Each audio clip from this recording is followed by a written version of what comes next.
നമസ്കാരം. ഭാരത് ലൈവിലേക്ക് സ്വാഗതം. കേരളത്തിലെ ആഭ്യന്തര വകുപ്പിന് എന്താണ് സംഭവിച്ചുകൊണ്ടിരിക്കുന്നത്? ആഭ്യന്തര വകുപ്പ് മന്ത്രി തന്നെ പലപ്പോഴും വിവാദങ്ങളിൽ ഉണ്ടാകുന്നു. സ്വർണ്ണക്കടത്തടക്കം ആഭ്യന്തര വകുപ്പിന്റെ മന്ത്രിയായ മുഖ്യമന്ത്രിയായ പിണറായി വിജയന്റെ ഓഫീസിലേക്ക് സ്വർണ്ണക്കടത്തടക്കമുള്ള കാര്യങ്ങൾ ചർച്ചയാവുന്നു. മകളുടെ മാസപ്പടിയുമായി ബന്ധപ്പെട്ടുള്ള വിഷയങ്ങൾ ചർച്ചയാകുന്നു. അങ്ങനെ ആഭ്യന്തരമന്ത്രി അടക്കം വലിയ രീതിയിലുള്ള വിവാദങ്ങളിലേക്ക് പോകുമ്പോഴാണ് നമ്മുടെ DGP പുതിയ വിവാദത്തിൽ കുടുങ്ങുന്നത്. DGP വായ്പയുള്ള വസ്തു വിൽക്കാൻ ശ്രമിക്കുകയും അതിൽ കരാറിൽ ഏർപ്പെടുകയും ആ കരാർ ലംഘിക്കുകയും അവർക്ക് പണം തിരികെ കൊടുക്കാതിരിക്കുകയും ഇത് നടക്കില്ല എന്ന് വന്നപ്പോൾ പണം തിരികെ കൊടുക്കാതിരിക്കുകയും ചെയ്തതിന്റെ പേരിൽ DGPയുടെ വസ്തു കോടതി ജപ്തി ചെയ്തിരിക്കുന്നു. എന്തൊക്കെയാണ് കേരളത്തിൽ നടക്കുന്നത്? കേരളത്തിലെ പോലീസ്, ലോ ആൻഡ് ഓർഡർ, നമ്മളെല്ലാം വിശ്വസിക്കുന്നത് പോലീസുകാരെയാണ്. പലപ്പോഴും പോലീസുകാർ നമ്മളുടെ സംരക്ഷകരായി സത്യത്തിന്റെയും നീതിയുടെയും ഭാഗത്ത് നിൽക്കും എന്നാണ് നമ്മുടെയൊക്കെ വിശ്വാസം. അങ്ങനെ ഒരു വിശ്വാസമാണ് ഇപ്പോൾ പലപ്പോഴും തകർക്കപ്പെടുന്നത്. ക്രിമിനലുകളെ കൊണ്ട് പോലീസ് സേന വലിയ രീതിയിൽ പ്രശ്നത്തിലാകുന്നുണ്ട് എന്ന കാര്യത്തിൽ സംശയമില്ല. അങ്ങനെ ഇരിക്കുമ്പോഴാണ് നമ്മുടെ DGPയുടെ പുതിയ കഥകൾ കൂടി പുറത്തു വരുന്നത്. ഏതായാലും വേല് തന്നെ വിളവ് തിന്ന അവസ്ഥ. അങ്ങനെ ഒരു അവസ്ഥയിലാണ് കേരള പോലീസും ആഭ്യന്തര വകുപ്പും എല്ലാം തന്നെയുള്ളത്. പോലീസുകാരുടെ കാര്യമാണെങ്കിൽ പിന്നെ പറയാനുമില്ല. Honey ട്രാപ്പോടെ honey ട്രാപ്പാണ്. കഴിഞ്ഞ കുറെ നാളുകളായി നമ്മൾ കേൾക്കുന്ന വാക്കാണ് പോലീസുകാരിലെ ഹണി ട്രാപ്പ്. നേരത്തെ ഞങ്ങളും ഇത്തരത്തിലുള്ള ചില വാർത്തകളൊക്കെ ചെയ്തിരുന്നു.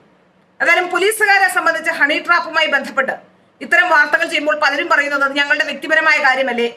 പോലീസുകാരുടെ മായി ബന്ധപ്പെട്ട് ഹണി ട്രാപ്പ് വിഷയം വരുമ്പോൾ അത് വ്യക്തിപരമായ ഒരു വിഷയം എന്നതിനപ്പുറത്തേക്ക് ഒരു വാർത്താ പ്രാധാന്യം ഉണ്ടാകുന്നത് ലോ ആൻഡ് ഓർഡർ കൈകാര്യം ചെയ്യപ്പെടുന്ന പോലീസുകാർ ഇത്തരത്തിൽ ഹണി ട്രാപ്പിലും മറ്റും പോയി കുടുങ്ങുന്നത് നമ്മുടെ നിയമ സംവിധാനത്തെ തന്നെ തകരാറിലാക്കാൻ ഇടവരും എന്നുള്ളത് കൊണ്ടാണ്. വ്യക്തിപരമായ വിഷയമാണെന്ന് സമ്മതിക്കുന്നു. അപ്പോഴും ഈ ലോ ആൻഡ് ഓർഡറുമായി ബന്ധപ്പെട്ട് പ്രവർത്തിക്കുന്ന പോലീസുകാരെ സംബന്ധിച്ചിടത്തോളം അവർ ഇത്തരം വിഷയങ്ങൾ ഇടപെടുന്നത് കൊണ്ട് നമ്മുടെ നീതിന്യായ സംവിധാനം പോലും അട്ടിമറിക്കപ്പെടുന്ന അവസ്ഥയിലേക്ക് കാര്യങ്ങൾ പോകാനുള്ള സാധ്യതകളുണ്ട്. അതുകൊണ്ട് തന്നെയാണ് ആ വാർത്തകൾ ഒരു സോഷ്യൽ റെസ്പോൺസിബിലിറ്റി എന്ന രീതിയിൽ പലപ്പോഴും കൊടുക്കാൻ ശ്രമിക്കുന്നത്. അത് ആർക്കുമെതിരെയുള്ള ഏതെങ്കിലും ഒരു സ്ത്രീയെ അപമാനിക്കാനോ അല്ലെങ്കിൽ ഏതെങ്കിലും ഒരു പോലീസുകാരനെ അപമാനിക്കാനോ ഉള്ള ശ്രമത്തിന്റെ ഭാഗമേ അല്ല. ഇത് പലതവണ ഞാൻ പലരോടും ഇത് വിഷയവുമായി ബന്ധപ്പെട്ടൊക്കെ പലരും നമ്മളെ വിളിക്കുമ്പോൾ നമ്മൾ പലതവണയും പറഞ്ഞിട്ടുമുണ്ട്. ഏതായാലും ഒരു കാര്യം സത്യമാണ്, ഇപ്പോൾ വീണ്ടും ഒരു ഹണി ട്രാപ്പ് വിഷയം കൂടി കാസർഗോഡ് ഒന്ന് റിപ്പോർട്ട് ചെയ്യും. പോലീസിലെ ഹണി ട്രാപ്പിനെ കുറിച്ചാണ്. നമ്മൾ ഈ സാധാരണഗതിയിലുള്ള കഥകൾ എന്നതിനപ്പുറത്തേക്ക് ഇതിന് വലിയ മാനമുണ്ട്. എന്നാൽ സാധാരണ ഒരു ഹണി ട്രാപ്പ് പോലെ തന്നെ ഈ പോലീസിലെ ഹണി ട്രാപ്പിനെയും പലപ്പോഴും കേസെടുക്കാൻ കഴിയാതെ കുടുംബം നശിക്കുമെന്ന കാരണം പറഞ്ഞുകൊണ്ട് ഏത് പോലീസുകാർ ആർക്കെതിരെ പരാതി കൊടുക്കും, അല്ലെങ്കിൽ ഏത് പോലീസുകാരൊക്കെ പ്രശ്നത്തിൽപ്പെടും, ഏത് DGP ആണ് പ്രശ്നത്തിൽപ്പെടുക, അല്ലെങ്കിൽ ഏത് മേലുദ്യോഗസ്ഥനാണ് ഇതിലൊക്കെ ഉൾപ്പെട്ടിട്ടുണ്ട് എന്ന് നമുക്ക് പോലും അറിയാതെ, അവർക്ക് പോലും അറിയാതെ, അവർ പോലും കുഴങ്ങി, അവർ പോലും പ്രശ്നത്തിലാകുന്ന അവസ്ഥ പല ഘട്ടങ്ങളിൽ ഉണ്ടായിട്ടുണ്ട്. അത്തരത്തിലാണ് ഇപ്പോ കാസർഗോഡ് നിന്ന് വാർത്ത വരുന്നത്. പോലീസുകാരെ ഹണി ട്രാപ്പിൽ കുടുക്കി എന്ന് ഒരു പരാതി വരുന്നു. ആ പരാതിയുമായി ബന്ധപ്പെട്ട് ആ പരാതിക്കാരി ശ്രുതി ചന്ദ്രശേഖർ എന്നാണ് പേരെന്നാണ് ഞാൻ മനസ്സിലാക്കുന്നത്. ആ പരാതിക്കാരി ഇപ്പോൾ കാണാൻ പോലുമില്ല. പരാതിക്കാരി എവിടെയാണെന്ന് പോലും അറിയില്ല. യഥാർത്ഥത്തിൽ കാസർഗോഡ് പോലുള്ള സ്ഥലത്ത് ഇത്തരത്തിലുള്ള പ്രശ്നം ഉണ്ടാകുമ്പോൾ തീർച്ചയായും കാസർഗോഡ് മാത്രമല്ല പോലീസ് സേനയിൽ ഇത്തരത്തിലുള്ള പ്രശ്നങ്ങൾ ഉണ്ടാകുമ്പോൾ അത് വളരെ ഗൗരവകരമായി അന്വേഷിക്കേണ്ടതാണ്. നമുക്കറിയാം, പോലീസിന്റെ സംവിധാനത്തിൽ പോലീസിന് ആരെ വേണേലും കണ്ടുപിടിക്കാനുള്ള സംവിധാനമുണ്ട്.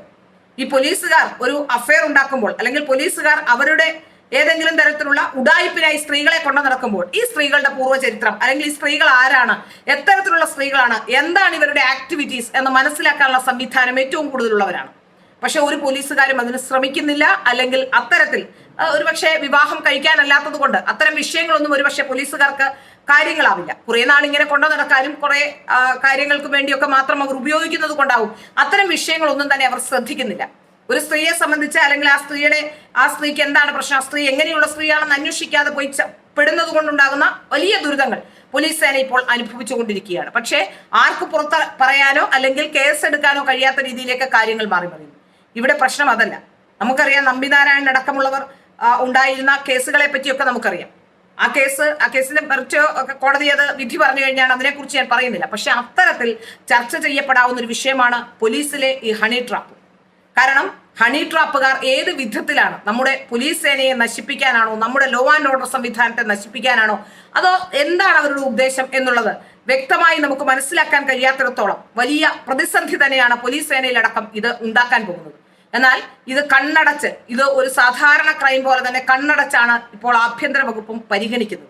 കാരണം ആഭ്യന്തര വകുപ്പ് അത് പരിഗണിക്കാതിരിക്കാൻ അവർക്ക് കഴിയില്ല. കാരണം എന്താണെന്ന് വെച്ചാൽ ആഭ്യന്തര വകുപ്പെ ആകെ പരാജയപ്പെട്ട് ഏതൊക്കെ അപകടങ്ങൾ, സ്വർണ്ണക്കടത്തടക്കം, മാസപ്പടി അടക്കം, ഇങ്ങനെ വിവിധ വിഷയങ്ങളിൽ ആരോപണ വിധേയരായ ഒരു ആളാണ് അതിന്റെ ആഭ്യന്തര വകുപ്പ് മന്ത്രി എന്നിരിക്കെ അദ്ദേഹത്തിന് ആർക്കെതിരെ നടപടിയെടുക്കാൻ കഴിയും? ചങ്ങലയ്ക്ക് തന്നെ ഭ്രാന്ത് പിടിക്കുന്ന അവസ്ഥയിലായാൽ പിന്നെ എന്താണ് ചെയ്യാൻ കഴിയുക? DGP ആരോപണ വിധേയൻ, ആഭ്യന്തര മന്ത്രി ആരോപണ വിധേയൻ, ഇനി ആരെ കുറ്റം പറയും? എന്താണ് കേരളത്തിന്റെ അവസ്ഥ?